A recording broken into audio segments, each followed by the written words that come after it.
Capítulo 6. Honrar a los sabios. 1. Es un precepto honrar a todos los sabios, aunque no sea el propio maestro, como expone: levántate ante un hombre canoso y honra al anciano. Se refiere a quien adquirió sabiduría, Cuando hay que ponerse de pie ante el sabio.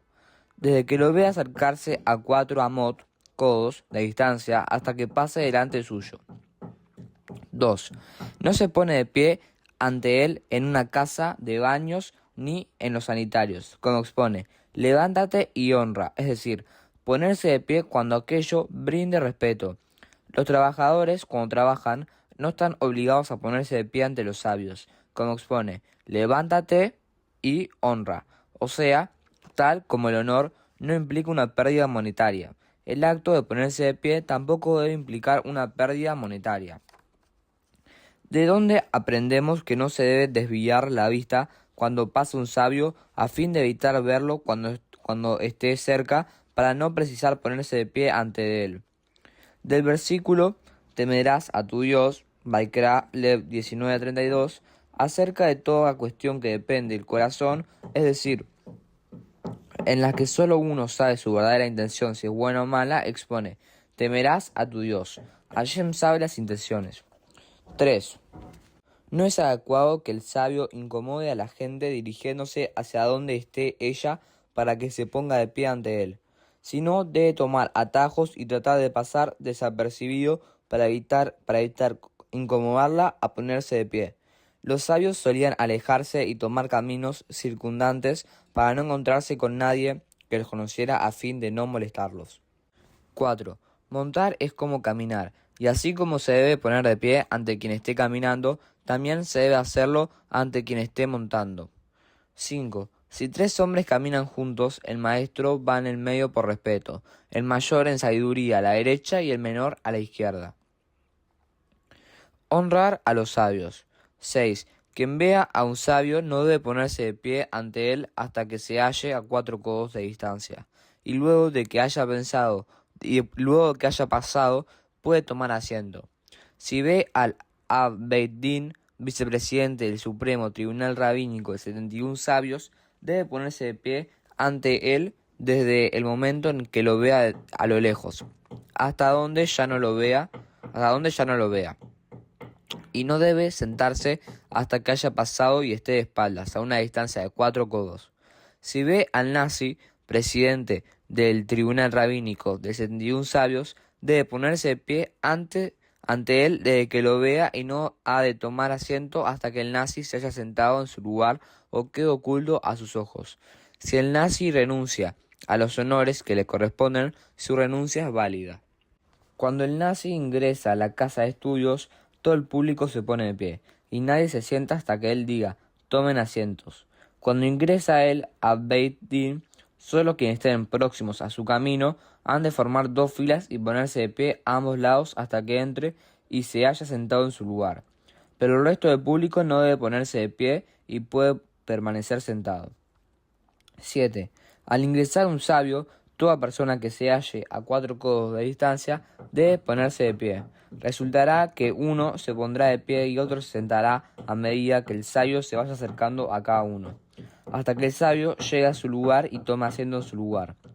Los hijos y los discípulos de los sabios, que dada su condición se sientan en el frente con los sabios, cuando el público requiere de ellos, en función de sus importantes acotaciones sobre el tema en estudio, tienen permitido caminar entre la gente sentada, aunque parezca que están saltando sobre las cabezas de ellos para alcanzar sus lugares.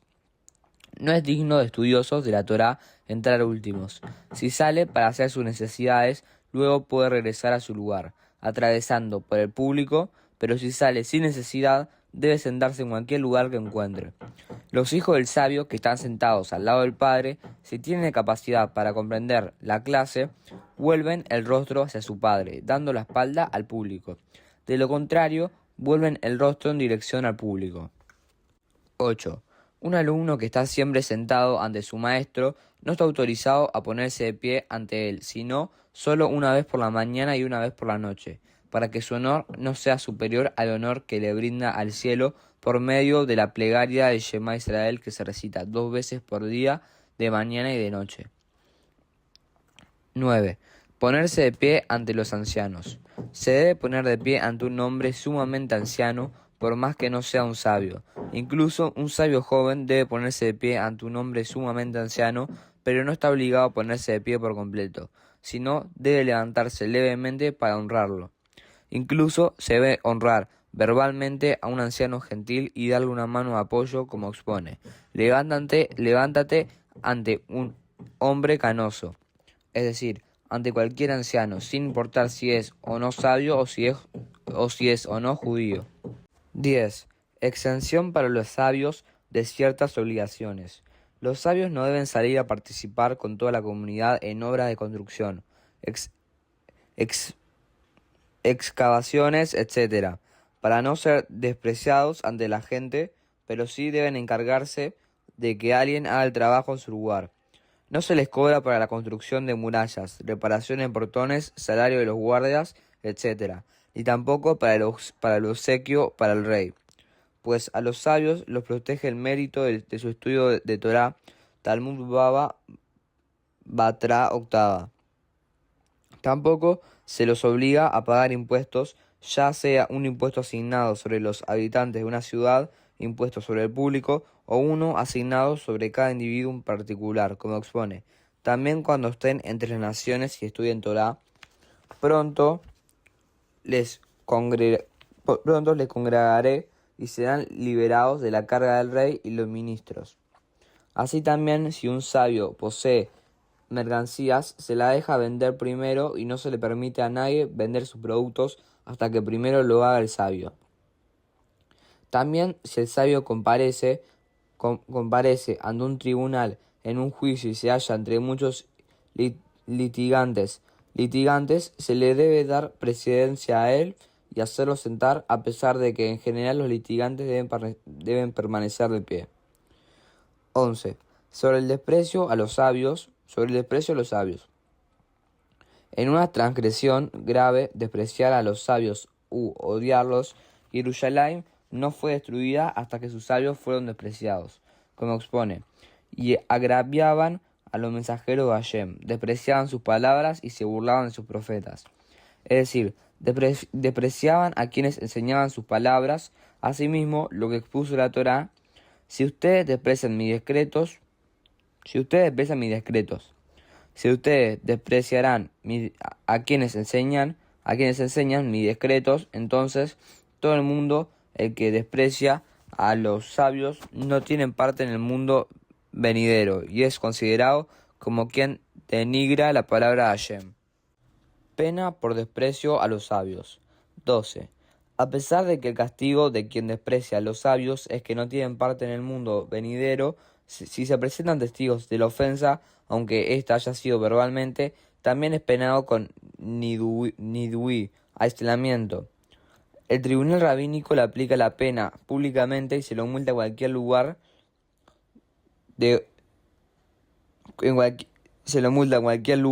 ya sea en la tierra de Israel o en la diáspora, con una litra equivale a 168.2 gramos de oro que se le entrega al sabio.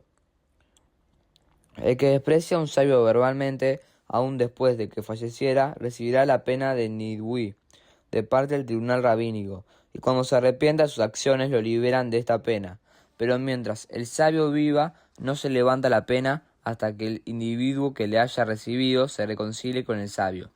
También el mismo sabio puede aplicar una sentencia de nidui en aras de su propio honor contra el ignorante que lo haya deshonrado sin necesidad de testigos ni advertencia, y no se libera de dicha pena al culpable hasta que se reconcilie con el sabio. Si el sabio muere, debe presentarse 3 individuos que lo liberan.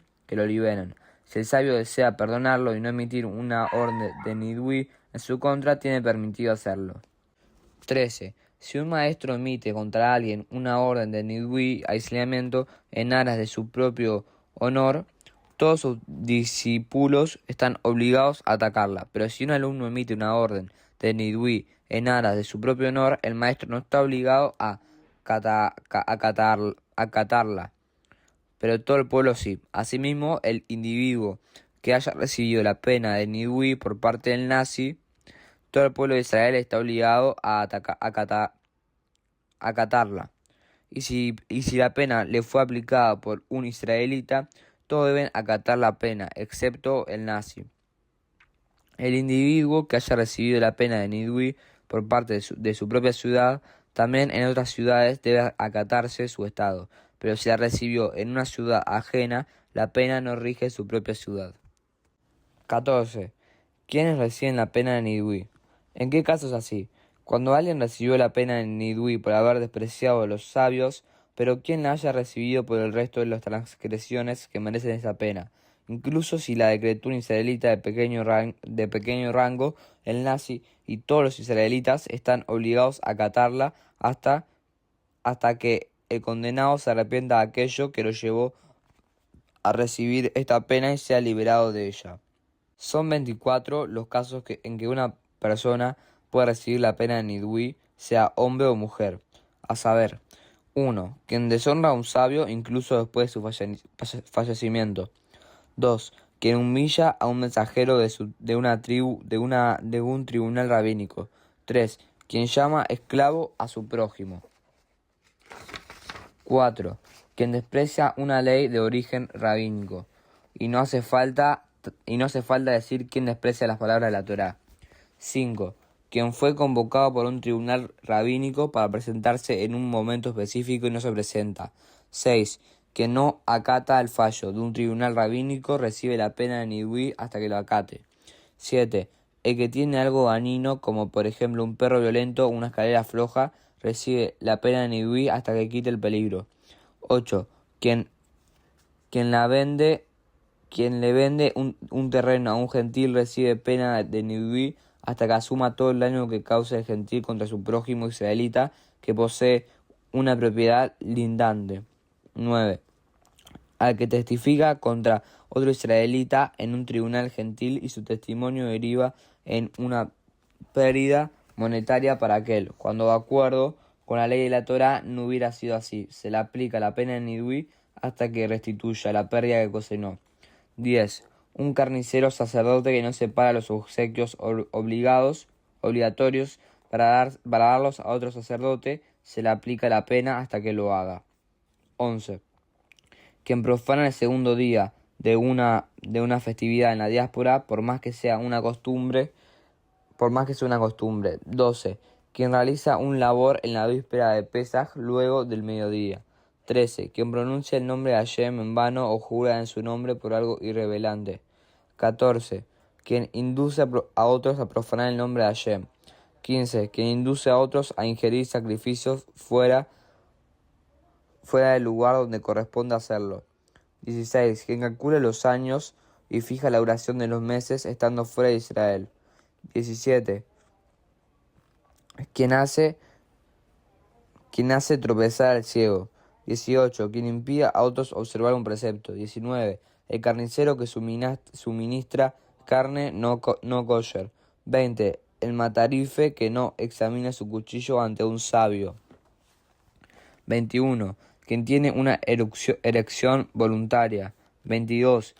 Quien luego de divorciarse de su esposa se asocia con ella o comercian juntos, lo cual provoca que se necesiten mutuamente. Si se presentan juntos ante un tribunal rabínico, se les debe aplicar la pena de Nidui. 23. Un sabio de mala reputación. 24. Quien impone una orden de Nidui a quien no la merezca. Todo esto fue Leyes del Estudio de la Torá, capítulo 7, narrado por Ari Wolfson.